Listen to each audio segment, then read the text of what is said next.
It's interesting because I've always been someone who warmed up before my workouts. And I feel like you had taught me that. But it's not as common as you'd think. Yeah. And people run to the gym and begin working out right away. Yeah. So, Like I always did. Oh, really? Like, yeah. Before because I you think, knew? like, when I was younger, I guess partially, like, when you're younger, it's, like, not quite as important to warm up. But then also, you don't realize how important it is. Mm-hmm. And there's, like, the rush to get to the good stuff. Oh, okay. Where it's almost like it feels... The warm-up feels like it's, like, boring and it's, like, taking so long. And I think that's, like...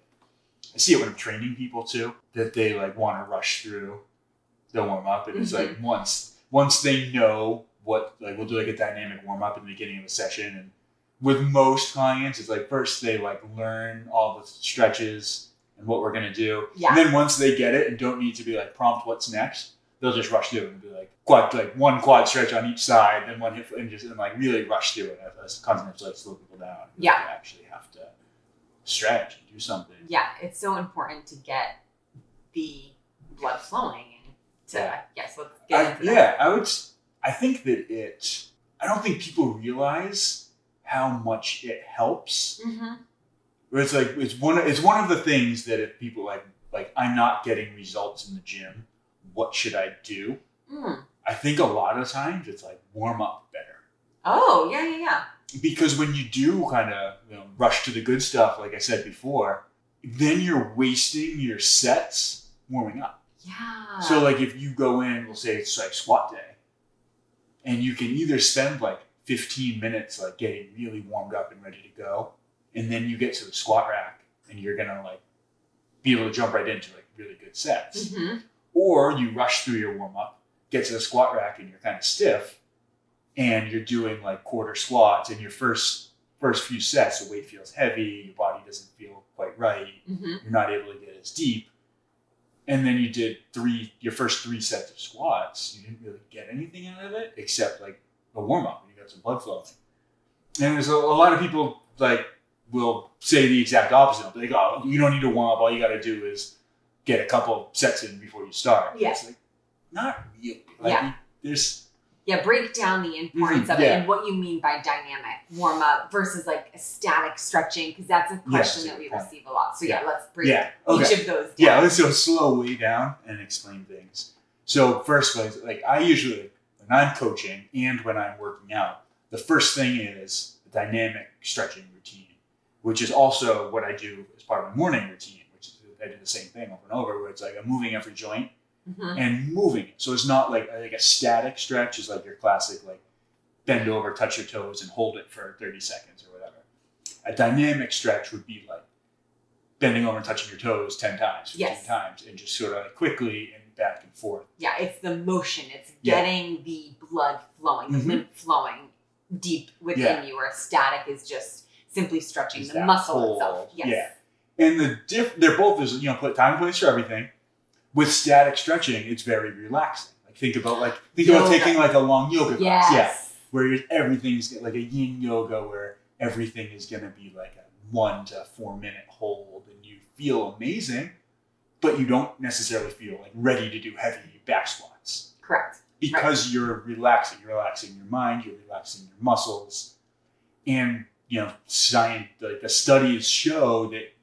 Going from that into heavy and explosive movements, you're going to be more likely to hurt yourself because you're relaxed, because you don't have that elasticity to your muscles. Where if you train dynamically, where it's just it's getting blood pumping, getting the muscles pumping, bringing oxygen and blood into different parts of your body, and warming up your joints, warming up your muscles, you're readying yourself for that elasticity, for that explosive movement. So that's the first thing, where it's like I've literally just worked through, like starting from the head down, and it's warming up your neck, warming up your shoulders, moving your spine, stretching your hips, your quads, your hamstrings, your calves, your knees. Sometimes, especially in the morning, I like to just like pound my chest and pound my shoulders. Yes. Move lymph around, wake things up.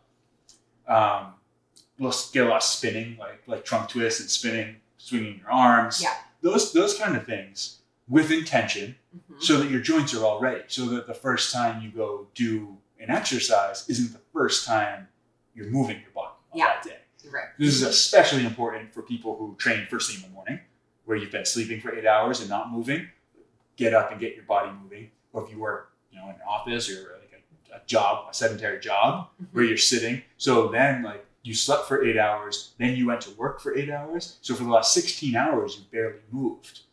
And then you want to just like go right in and start swinging kettlebells or squatting or doing something like that. Like there's a really good chance you're going to hurt yourself.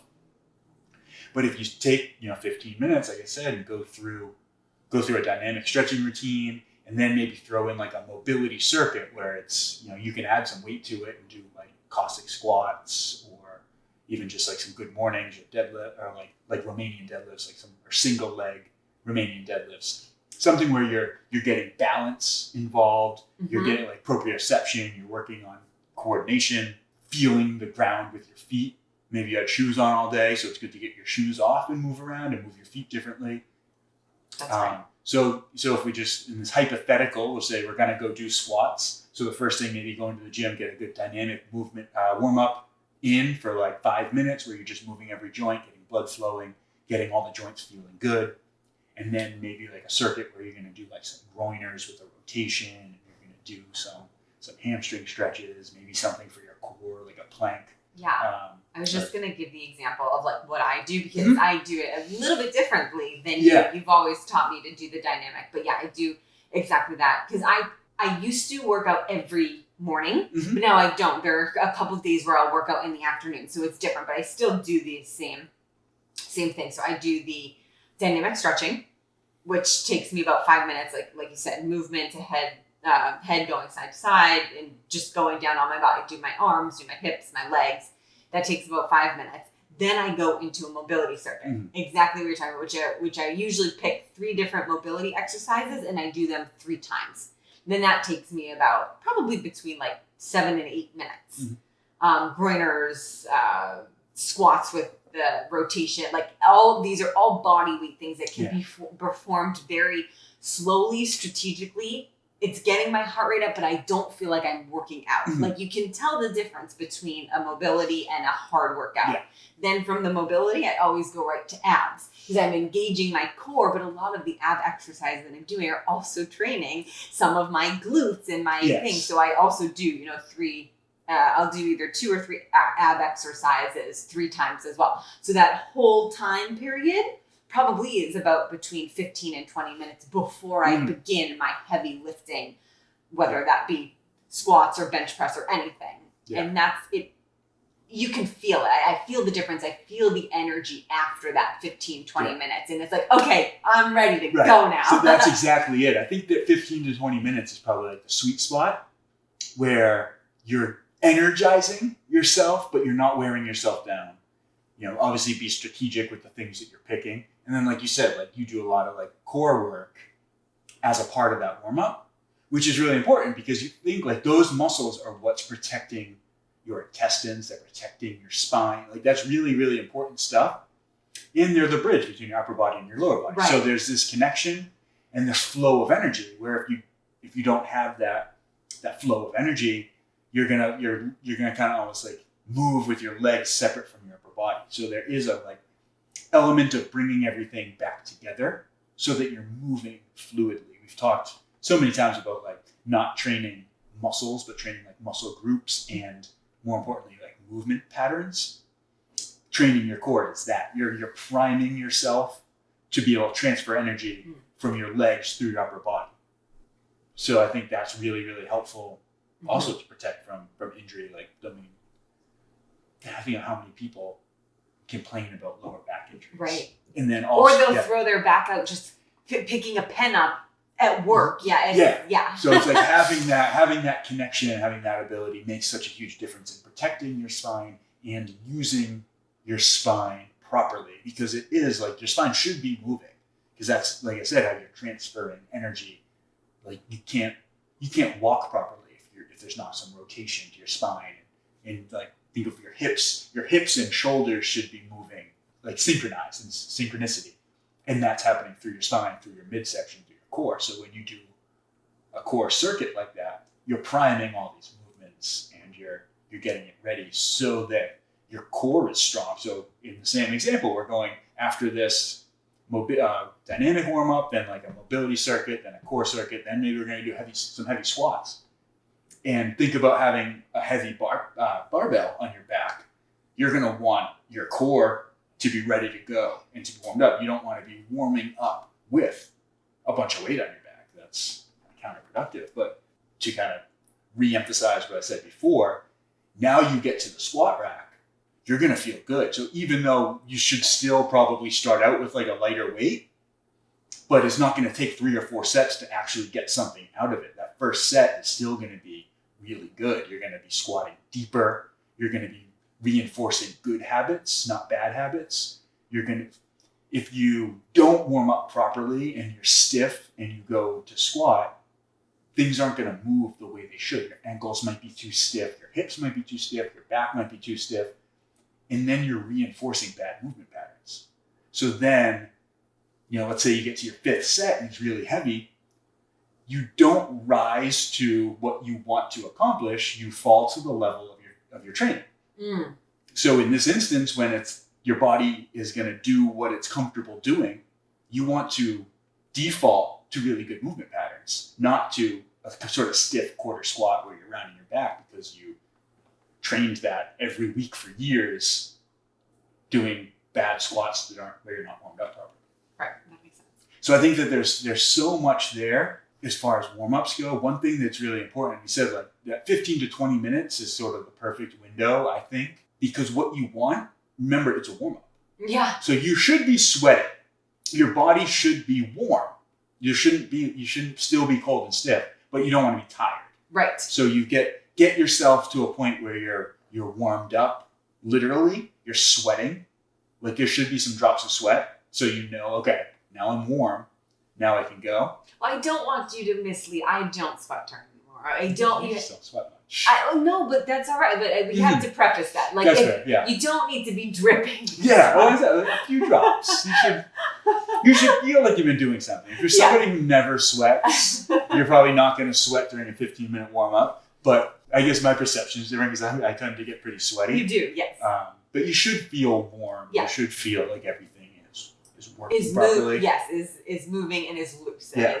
And you can feel it. It should be. You should know it's coming. It should be an energizing, kind of exciting time where you're ramping up for your workout. But I think another thing on top of just improving that day's workout, so like I keep saying the same thing, when you get to your squats and you're ready to squat, you're also having 20 minutes a day where you're working on moving better over time.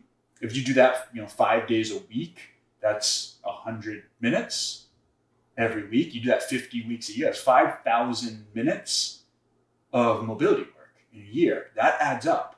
And you will actually move better and better and better over time without spending like hours on it every day. So you don't need to do your workout and also go to like a yoga class and also stretch all night, because there should be like a cumulative aspect of the mobility that you're working into your actual training.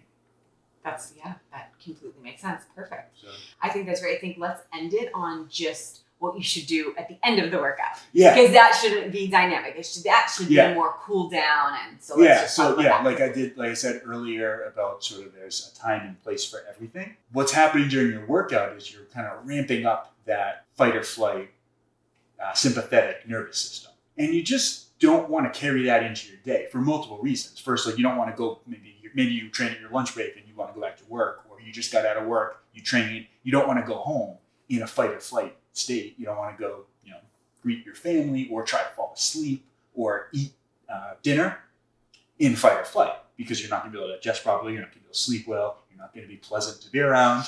So take a little bit of time to cool down. This also, it doesn't need to be an hour. 5-10 minutes of just like some slow breathing and some, a few static stretches is going to make such a huge difference, not only to sort of carry that parasympathetic state into the rest of your day and be better to be around, be able to digest better, be able to sleep better, but it's also going to begin the recovery period. Yeah. So even if you don't want to stretch after, if you just lay on your back and do like some deep breathing for 2-3 minutes, you're going to shift that your nervous system from sympathetic into parasympathetic, and you're going to start recovering from your workout immediately. And then if you want to throw some static stretches on top of that to kind of try and eliminate some soreness and just lengthen the muscles. Lengthen the muscles, help. It's just, you're going to relax even more. Yes. So it's always a good thing. Perfect. Yeah, and then you leave feeling great, and that's good. That's a good thing. That's always a good thing. So yeah, warming up, getting the little mobility in, and then static stretching at the very end to cool down. Yeah.